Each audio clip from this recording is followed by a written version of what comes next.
We have some real positives as well as some challenges out before us right now. Probably one of the most positive parts about the field is the increase in the access to the data. Also, the increase in the data itself. And so we're finding more and more manuscripts.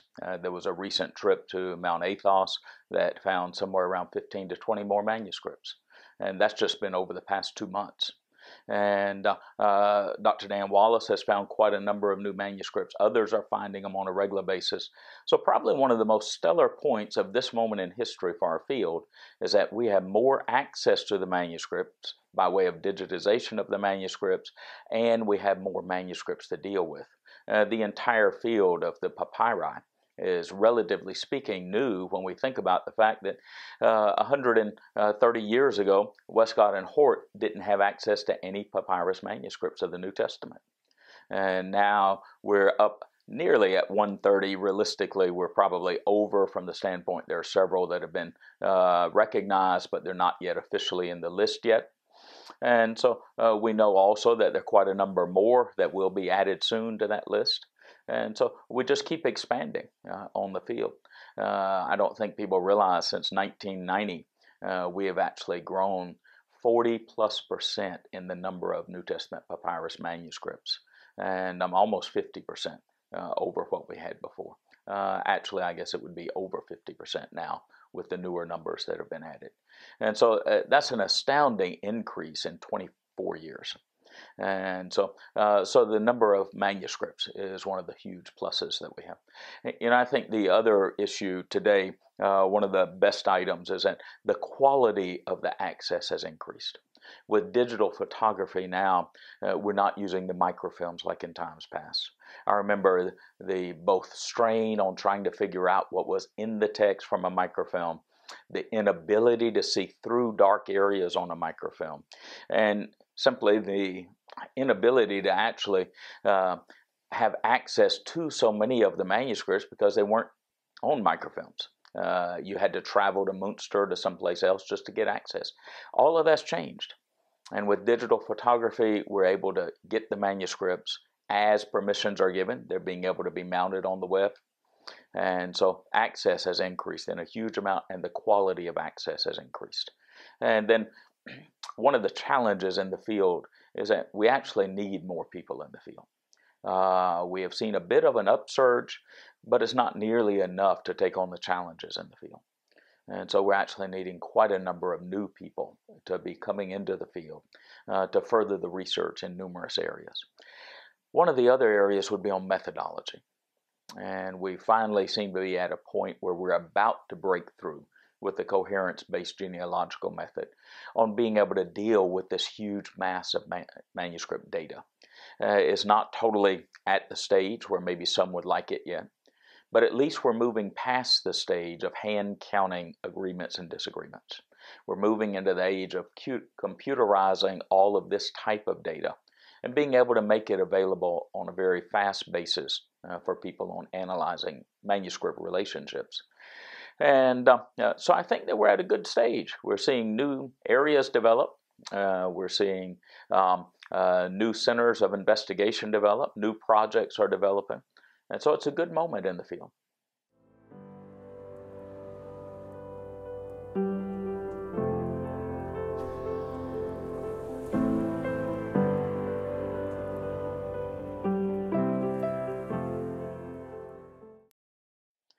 Yes, as most know, our main project is the critical apparatus that we have published with the major software companies.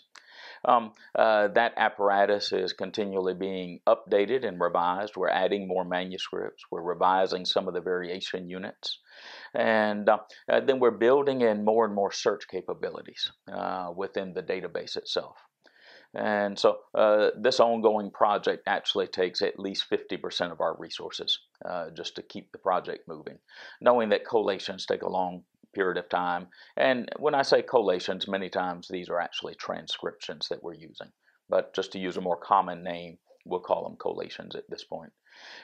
That being said, we're also developing some offshoots from that project. One of them is a major project on being able to do a quantitative analysis on the fly from any given data set within the critical apparatus, to where people can pick whatever range of text they want, chapters of a book, entire book, collections of book, entire New Testament. And then they can select whichever manuscripts that are in our database that they want to use. And within basically instantly, using the significant variance we've already noted, they can generate a quantitative analysis. If they want to be more detailed, they can sift through the significant variance and select the ones that they want to include. And then we'll have a way for that to be generated instantaneously. And so that will enable a very quick analysis of manuscript relationships. It's not as comprehensive as the coherence-based genealogical method out of Münster, but it is a solid foundation for what most people are doing in the field.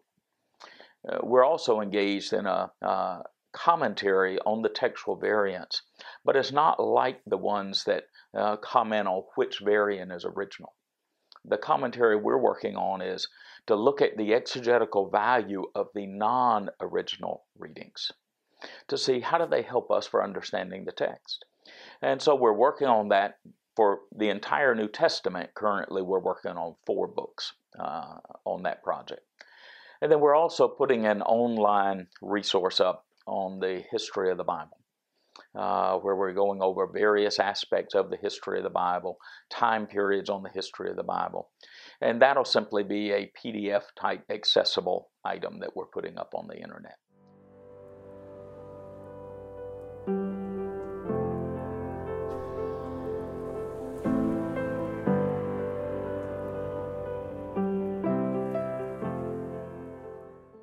Our apparatus actually is the outgrowth of our initial work with the International Greek New Testament Project on the Gospel of John. And then as we looked at that, the idea came, we really need something in a shorter term time frame rather than what's anticipated for the larger Editio Critica Major, IGNTP, which are now combining on their efforts with a goal of 2030 to try to have the work completed. We needed something faster than that people could use to have a more substantial access to the variants in the Greek New Testament. And so we started expanding it, and in a realistic way, we started in 2001 on trying to make it be a more global entire New Testament project. And it took 10 years to get the whole New Testament in because we try to collate manuscripts twice on each manuscript and then reconcile the manuscripts. We did sometimes use a resource to where we would do one collation in addition to a known collation. But in most occasions, we actually have found we probably shouldn't have even trusted the prior resources. We should have gone from scratch on all manuscripts. So we're having to go back and double collate a few others that we'd already done before. And then we started to expand it. The initial goal was at least 50 manuscripts for every New Testament book. And now we're up to over 60 for every New Testament book. And in some books, we have 140, the Gospel of John, and some will have 70 or 80. But we're trying to have at least 60 at this point in every book. And we've tried to put priorities on certain groups of manuscripts. And so we've tried to put all of the papyrus manuscripts in. And that takes a lot of effort because of the fact that they're lacunose in so many places. And we're noting every place where they're not extant as well as where they are in a given book, because long term, for the purposes of quantitative analysis, you need to know where they're not extant and not have an assumption that they have a base reading when they actually aren't extant. And then we structured it to where it would be searchable. That was the other major issue, is that most critical apparatuses just give you the information, but you can't do that much with it. But if you're going to include all the information on the manuscripts, nomina sacra, movable news, some of the nonsense readings, the spelling differences on Iticisms, Atticisms, and such, a lot of these are really not significant for analysis purposes, but they may be significant for specific types of analysis. And so we divided the variants into those that are considered by and large in the field to be significant, and those that by and large are not considered to be significant, to where people can do searches on any given type of variant, but also they could do searches within a specific type, large group, significant variants only. And so they can break down their searches in multiple ways. You could look up all the nomina sacra in a given manuscript or group of manuscripts in a given passage. You could look up given types of nomina sacra. And so it allows a searchability that we just haven't had before in the field for analyzing these types of items. The other item we did is we made judgments about significant, insignificant, and singular reading types of variants. And on these, the significant variants are marked, and those would be included in most people's quantitative analysis if their manuscripts are represented in the additional readings. Granted, sometimes they may select a group of manuscripts that don't include some of the sub-readings, but at least in the group that we have, they're included. And so we have at least 2 manuscripts on every major sub-reading listed. But in some cases, we only have 1 manuscript, but on something that would be a significant variant. So we label those separately, knowing that many times there's virginal evidence for those readings. And later on, as we add more manuscripts, that very well may shift to a significant variant. And then we have insignificant variants, where we have no known difference of major significance, addition, omission to the text, transposition, replacements. None of those are occurring, but we do have spelling differences, nomina sacra and such, so that when people want to analyze those, they can very quickly find those. So the searchability is really the key to the whole manuscript database, because it enables a type of investigation that just hasn't been feasible before. As far as who it's helping in the field, just briefly, it's for textual critics, but it's actually for a bigger base than just textual critics. So we constructed it in a pattern pretty normal for using a critical apparatus, to where people would be used to seeing the information in this format, and not in a transcription or such.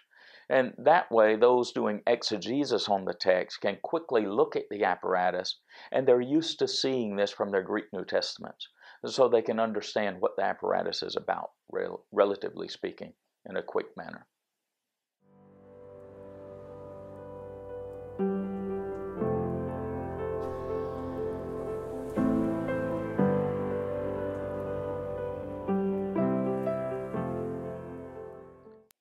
Yeah, actually, I guess there are about 5 that I'm working on myself currently.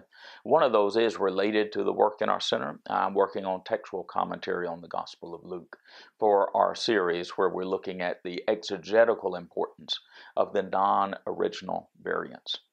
And then another major work has to do with Bible translation that's being done. And then one of the other projects is working on Papyrus 4, and which also includes, from the same scribe, P64, P67. And actually hope to, I'm about 2 years out on publishing a small book on that papyrus grouping. And so I've made multiple trips to Paris to see the manuscript, work with it, and to Oxford, and have an upcoming trip to Barcelona to work on the fragments there. Probably the other area would be, I believe in integrating church and academics, and so I do quite a bit of work in Latin America, and I'm also translating a number of items into Spanish. I've translated Harold Greenlee's book on textual criticism as an intro for the field into Spanish, and then we're translating multiple courses, components, works into Spanish for use throughout Latin America, especially in Cuba at present, where we're working.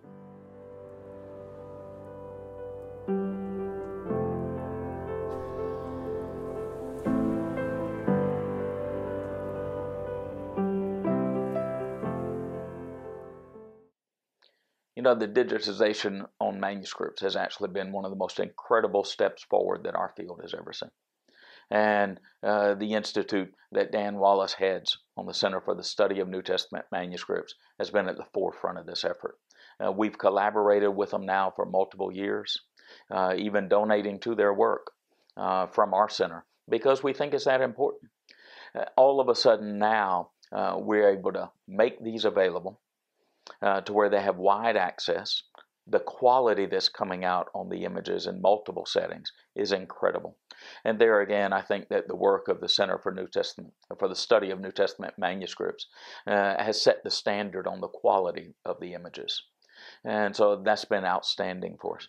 And so I actually remember in working on P4 at the French National Library that the digital images helped me to clarify some of the readings I was seeing in the actual manuscript itself as I was looking at the manuscript.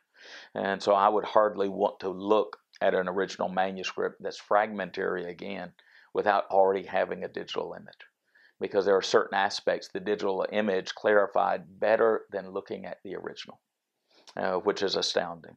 The other aspect is portability.